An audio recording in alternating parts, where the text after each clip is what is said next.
الومیناٹی کیا ہے، یہ لوگ کون ہیں اور ان کے کیا مقاصد ہیں؟ آج کی اس ویڈیو میں ہم اس راز سے پردہ اٹھائیں گے اور کوشش کریں گے کہ اپنے ناظرین تک صحیح معلومات پہنچا سکیں۔ الومیناٹی کا قیام 1776 کو جرمنی میں ہوا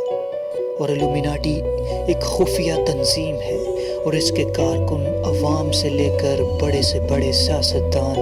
بیوروکریٹس، میڈیا پرسنز اور میڈیا ہاؤسز پر مشتمل ہوتا ہے۔ الومیناٹی کے ماننے والے شیطان کے پجاری ہیں، شیطان جس کو کہ بائبل میں لوسیفر کہا گیا ہے۔ الومیناٹی کا مقصد دنیا کو نیو ورلڈ آرڈر کے نام سے ایک ایسا نظام دینا ہے کہ جس کے تحت وہ اپنے مقاصد میں کامیاب ہو سکیں اور دنیا ان کی غلام بن جائے۔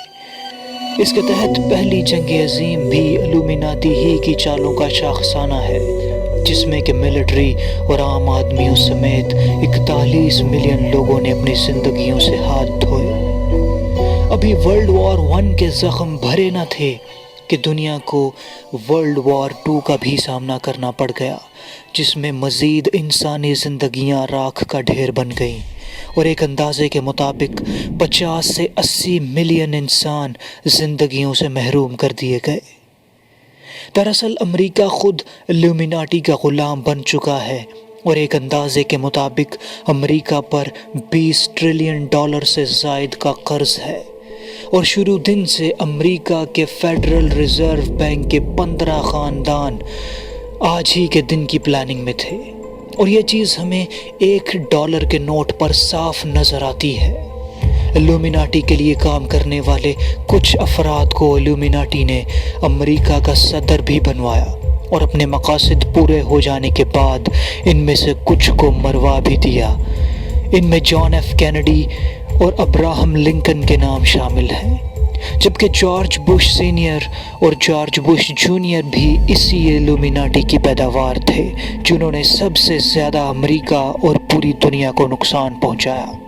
روس کے صدر ملادی پیوٹن پر بھی الومیناٹی کے لیے کام کرنے کا الزام ہے۔ الومیناٹی نے انٹرنیٹ، میڈیا ہاؤسز اور تقریباً تمام فوڈ چینز پر بھی اپنا قبضہ جما لیا ہے۔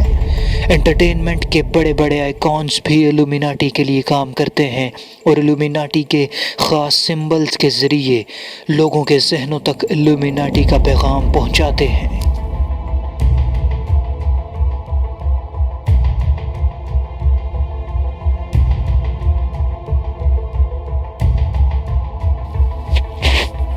یہی نہیں بلکہ دوسرے ممالک کے بڑے بڑے آئیکونز کو خرید کر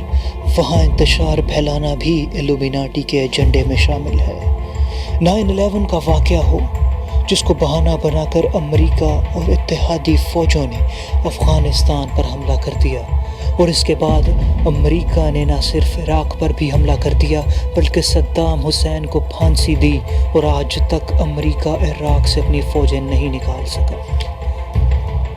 دراصل الومیناٹی ایک جوئش دماغ کی اختراع ہے، جس نے ایک سوچے سمجھے منصوبے کے تحت پوری دنیا کے پیپر میڈیا پر بھی اپنا تسلط جما رکھا ہے،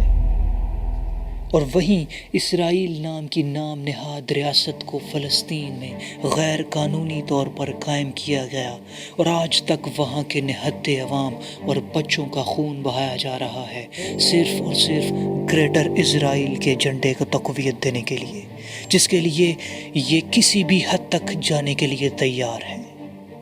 مزید چونکا دینے والی بات یہ ہے کہ امریکہ کی ریاست کولوراڈو کے شہر ڈینور میں ایک ایسا ایئرپورٹ ہے جو صرف نہ دیکھنے میں عجیب و غریب ہے بلکہ حقیقت میں بھی سوچے سمجھے جانے کے قابل ہے۔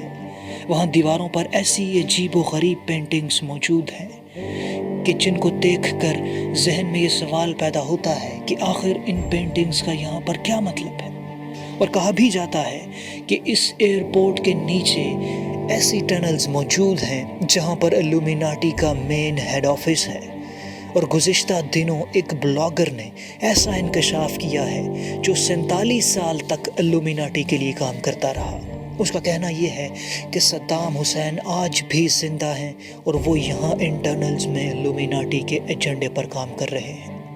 جبکہ مائیکل جیکسن کی موت کا ذمہ دار بھی الومیناٹی ہی کو ٹھہرایا جاتا ہے۔ گزشتہ دنوں ایک اور سابق امریکی فائر فائٹر مارک ٹیلر نے بھی یہ دعویٰ کیا کہ الومیناٹی ہی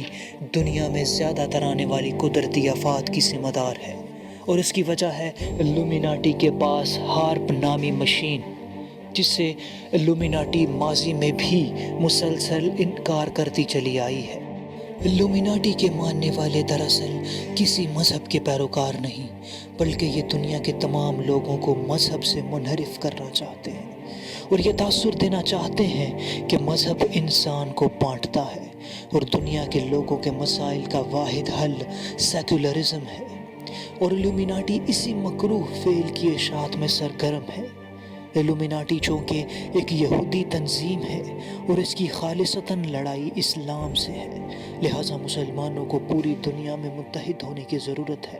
تاکہ وہ مل کر الومیناٹی کو نہ صرف ناکام بنا سکیں بلکہ اس کے مقاصد میں بھی اس کو ناکام کر سکیں۔ تو آئیے الومیناٹی کا اور اس میں شامل تمام عناصر کا بائیکاٹ کریں۔